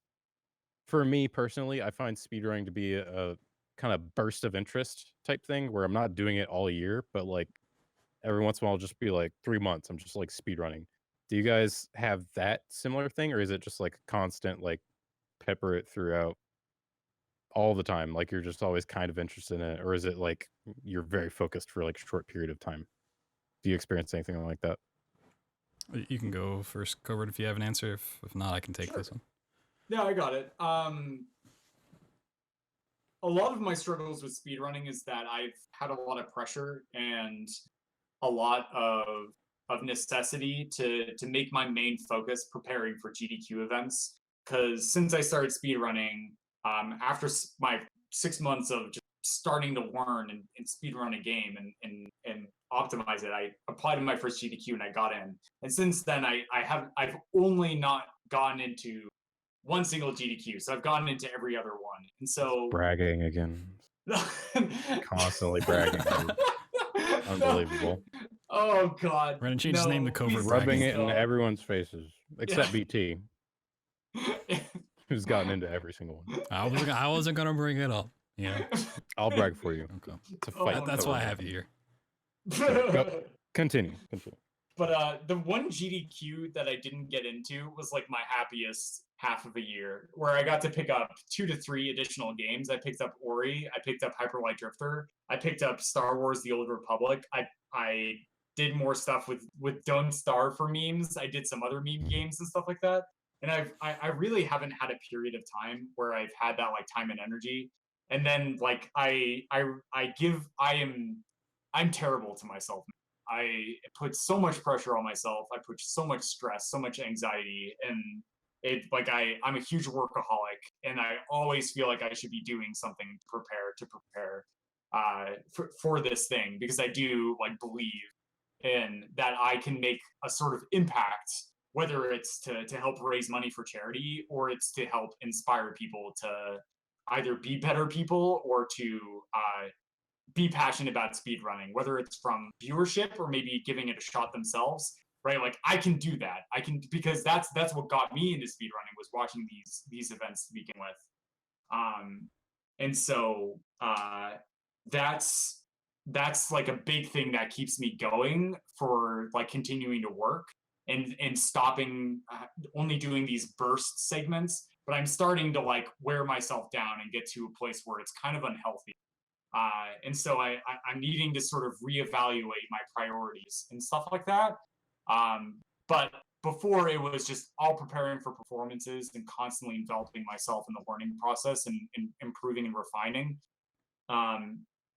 And now it's more so about being able to bring some consistency to my performances so that I can sort of regurgitate and just apply any game and be able to give like a reasonably good performance if it gets accepted. Or I can just find something that I'm as passionate about as like Jedi Knight Academy and Hyper Light Drifter and all these other games that I fell in love with, and then be able to try and bring that to the stage to share with other people. So I don't know. I wish I could give like a simple answer. Like I every couple months I want to speedrun again, so I do that, but I can't. It's just there's a lot of things going on in my brain. It's I don't know. It's nonstop. Yeah. Yeah, I think Covert kind of touched on a couple things I've actually been struggling with lately. I actually posted in my own personal Discord about it yesterday. Is I'm having that lack of motivation, or like I don't know where I want to go. But for so long, it's been for me. It's either I set a goal for myself. Like for a long time, it was getting a Doom anthology run done. So I meant learning all the Dooms, playing all the Dooms, practicing them, putting it all together. But along the way, it's like I'll pepper in if I haven't earning to run this game. At this point, I've run too many games. It's like, oh, this week I feel like spending time working on Amnesia, but then I'll still, to keep myself streaming, I'll do some Doom every now and then. Just work towards that goal and then pepper in different things so I don't burn myself out. And then I kind of hit that goal and I ran out, and then Black Ops came out, which is a different story entirely. But it's I'm back to square one essentially. I don't have a goal I want to work on specifically, so it's troubling to want to stream, but at the same time I can't stream because I don't have something I want to work on. And it's like, where do I go? It's like if I just stream something, it's like I'm not gonna be passionate about it, and that's not gonna be a good stream. 'Cause people come to watch. It's like, I'm just playing this game. I don't know what else to do. It's like that's not something people want to watch. Maybe they do. I don't know. But it's not something I really want to put out there. So it's kind of up and down. I feel that so much. And it's like if you just like stream that random stuff, it's like you're not really going to enjoy it right as much as having something goal oriented.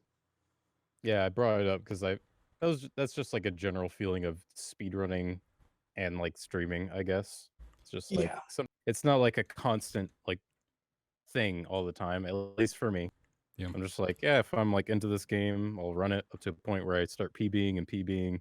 And I'll get to a point where I want to stop, but then there's no like definitive like other game to pick up because speedrunning is just like that. It's like there's only a certain amount of games you might be into. Yeah. So that's what it is. A couple things I've found along the way. It's not helping with right now, but one, it's not so motivation, it's discipline. If you want to be someone who streams often, you pretty much have to force yourself to do it. Yes. Whether you want to fake it on stream or just be yourself.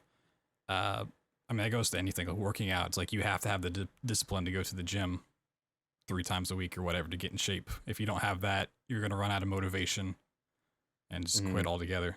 And then 2 is just thinking far ahead. Like if you're just taking it day by day, like, oh, what do I want to stream today? What do I want to work on today? It's like that works until you get to that day where it's like, I don't know. It's if you think about it 2 weeks out, a month out, it's like, this game comes out this day. I'm going to keep doing what I'm doing until then, and then play that, and then go back to this and switch it up. There's some things you can do, but you just gotta put it all together. Yeah, that's a really good. I think that's the thing that I've been spending the most thought about is like coming up with an actual logistical plan that involves both my emotional health, my mental health, my physical health that can help sort of wrap around something that's going to last for more than 1 week. Like I did 1 week of Outcast and I was like, okay, I'm done. Yeah. And some things you plan out like this seems like it's going to work in theory, and then you go to do it in 2 days and you're like, no, it's not gonna work. I have not had a speed game for about a year where I've been able to sit down punch in an 8-hour straight session of practice and grinding of mechanics that I've just been like, this is awesome, like through and through, like throughout the entire thing. Whereas like in Academy for my preparation for my first GDQ, that was every single week. I loved doing that shit, man. And I haven't had that. I haven't had something like that that's really done it for me. And I don't know. I think it's a combination of reasons, but yeah, I don't know. It's weird. Speedrunning is at a different place for me than it was when I first started out, and I think that's true for I guess anybody who picks up speedrunning. There's a cycle when you get into speedrunning. I feel like it changes for a lot of people, like you said. It's like, I guess I'll take a break from this. Maybe I'll do it sometimes. It's weird. It's something to think about. Yeah. I think it's interesting. Yeah. Well, that's a good place to end it, I think. Yep. We had a nice, long, juicy podcast. Thank you again, CovertMuffin, for joining us. Yeah, dude. Thank you guys so much. Our pleasure to have you, man. It's awesome. I love you guys so much. Thank you so much. Aw, you're so cute. Now we can brag about how much he loves us. Yeah, we're a bunch of braggers here. Go for it, man. I will everything. You're like, yeah, CovertMuffin would like fly to the other side of the country for me. I'm like, yep, yeah, I would do. I'll just say yes to everything. Okay. There we go. I like a quick story. I don't know if you have time for one more quick story. All right. So I am extremely shy by nature. Okay, you're not. You would not guess this whatsoever. And so for my first GDQ, I didn't hang out with anyone, man. I didn't know anyone on the scene or anything like that. And then for my second GDQ, which was SGDQ 2017? 2017, yes. I still didn't really know much of anybody else. And so Saji reached out to Saint, who is this very person, and was like, yo, you need to force this person to hang out with you. and so they did that, and that's how I met Saintmillion and BloodThunder. And Saint was also on my couch with Chops and Psycho for my first GDQ run at 3 a.m. in the morning. And it's just that was probably one of the most impactful things ever. And then after my Outcast run, I was in your fucking hotel room, crying my eyes out. Oh my god! From that. And you guys really have been impactful for me. And so thank you so much. You guys really do mean the world to me. So I'm so happy to be here, but also these guys are really that fucking amazing. If you can't tell already. You're cool too. Well, what better way to end the podcast than on such a happy note? No, let's bring up something really negative now. We're all dead. Do you want to plug? I was going to talk about Return of the Jedi, but I know we all love that. We'll have you back on for a different podcast on that one. Return of the Jedi is a good movie. What are you talking about? Oh, good. Yeah. All right. Thank you guys for watching. We'll see you next week.